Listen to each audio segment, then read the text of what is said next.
Pablo Escobar foi talvez o maior narcotraficante de todos os tempos. Sua história está aí eternizada em livros, em filmes e séries. O colombiano chegou a ser o sétimo homem mais rico do mundo. Ele tinha tanto dinheiro vivo, dinheiro em espécie, que dizem relatos que ele perdia cerca de 10% desse dinheiro todos os anos por causa da deterioração das notas, das cédulas de dólares nos armazéns onde ele estocava o dinheiro. Pela umidade, ratos que comiam as notas e coisas do tipo. Era muito rico. Não sabia literalmente onde colocar todo o seu dinheiro.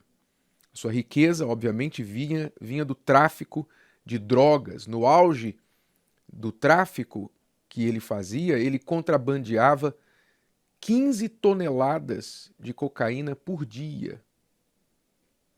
Por dia. Eram milhões e milhões de dólares todos os dias, suprindo o mundo todo com cocaína. Mas como ele fazia para se manter no poder? Ele mantinha um domínio pelo terror.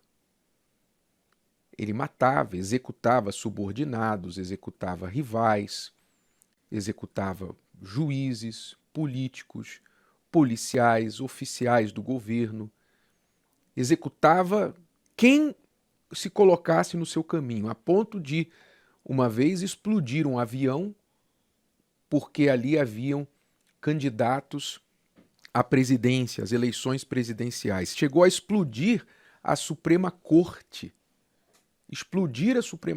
do país e matando juízes nesta ação. O lema dele era grana ou chumbo, ou dinheiro ou bala. O que você vai fazer? Você vai me dar o dinheiro ou eu vou te dar a bala? Essa era a estratégia de Escobar. Ele morreu em 93, aos 44 anos de idade. Jovem, morreu numa perseguição policial.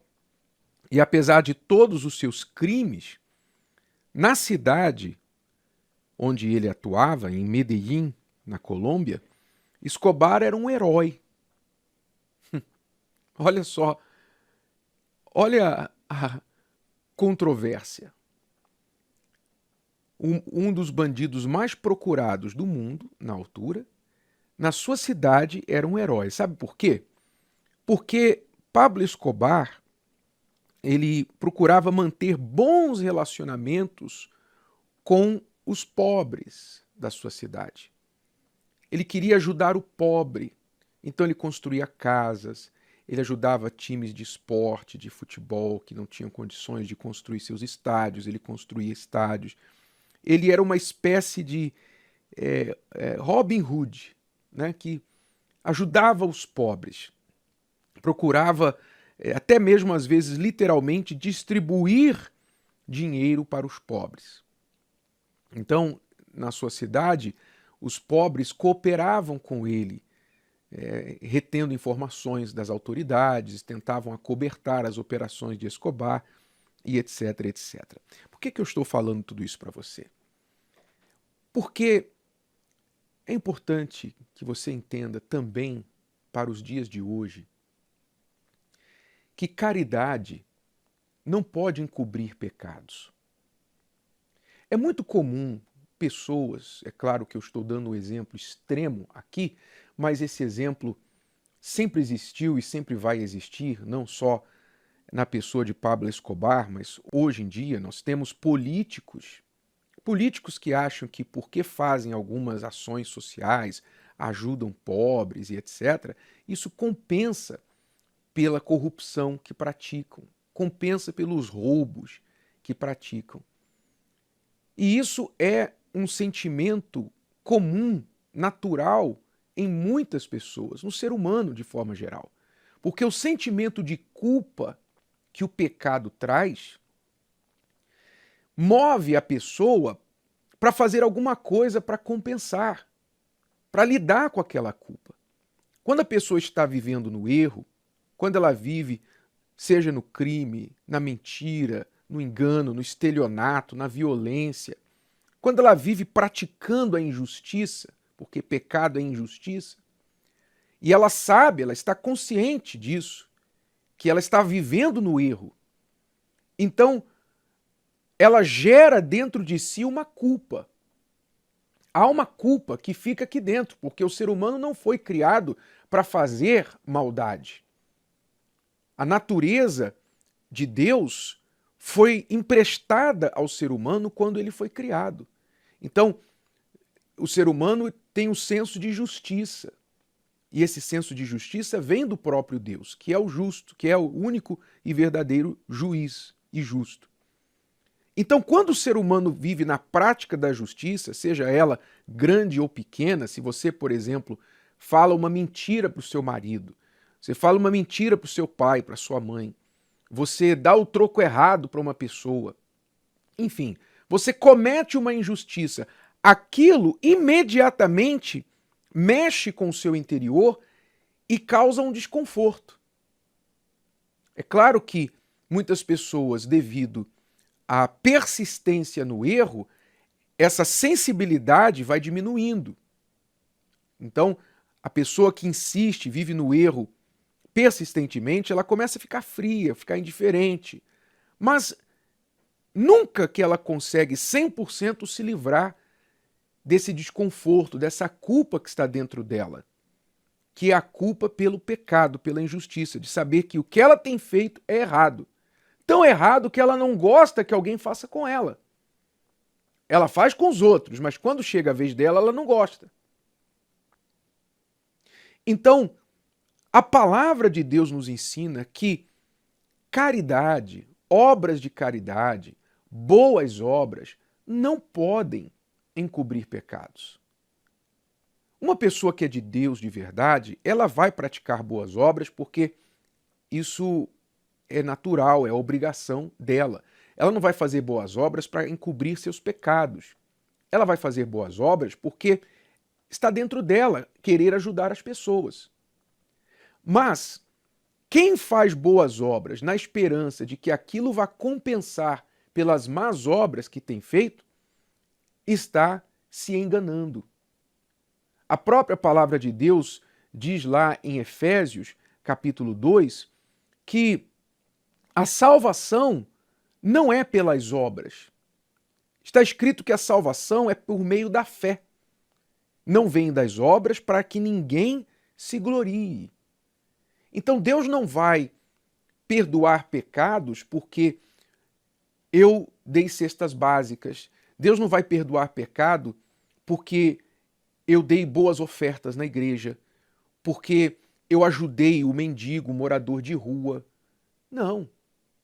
Imagine, eu te pergunto, você esposa, você marido, pense comigo. Se o seu marido, se a sua esposa te traísse você com outra pessoa, e aí chegasse assim, falasse, olha, eu te traí, quero dizer para você que eu te traí, mas no caminho de volta para casa eu dei 100 cestas básicas ali na comunidade para as pessoas pobres, tá? Tudo certo? Tá legal? Tudo bem? Parece piada, né? Parece piada. Pois é, você não aceitaria isso. Você não aceitaria que uma traição fosse encoberta por obras de caridade? Você acha que isso impressiona a Deus? É só pensar, só um pouquinho. O que realmente encobre pecados? Primeiro, se você já está no pecado, vivendo no pecado, o que você precisa fazer é reconhecer o seu pecado, se arrepender dele, confessá-lo e abandoná-lo. Diante do arrependimento vem o perdão de Deus. Quando a pessoa se arrepende, confessa, abandona o seu pecado, Deus perdoa. E então, com o abandono do pecado, a pessoa é perdoada e a partir dali ela passa a viver longe do pecado. Como Jesus falou àquela mulher adúltera: vá e não peques mais. Eu te perdoo pelo que você fez até aqui, mas por favor, pare de fazer isso. Então o arrependimento e a fé no Senhor Jesus é que traz o perdão de pecados. E quando a pessoa é de fato perdoada e consciente do que Jesus sofreu para que ela pudesse ser perdoada, então ela não vive mais cometendo pecado, fazendo assim do sacrifício de Jesus uma piada. Não. Ela abandona o pecado e passa a viver na obediência. Então não se esqueça, se você está tentando encobrir, lidar com a sua culpa, sua má consciência, com ações de caridade, saiba que você não está enganando ninguém. Ninguém, nem a Deus, nem ao diabo.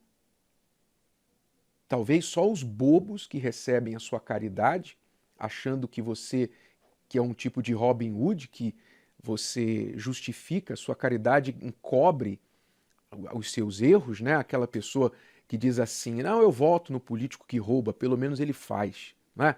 Então, tem gente que gosta, tem gente igual a esses que roubam e fazem, que apoiam, passam pano para essas pessoas. Tá bom, talvez a elas você esteja enganando, mas nem a elas, na verdade, porque elas sabem que você rouba, mas o problema é que elas são igual a você, são iguais a você. Talvez essas pessoas estão no seu time, mas você não engana Deus e você não engana, com certeza, nem a sua própria consciência. Gostou? Que tal ouvir de novo? Ouça quantas vezes precisar, até que este conteúdo faça parte de você. E não se esqueça de dar o seu like, comentar e compartilhar. Até a próxima!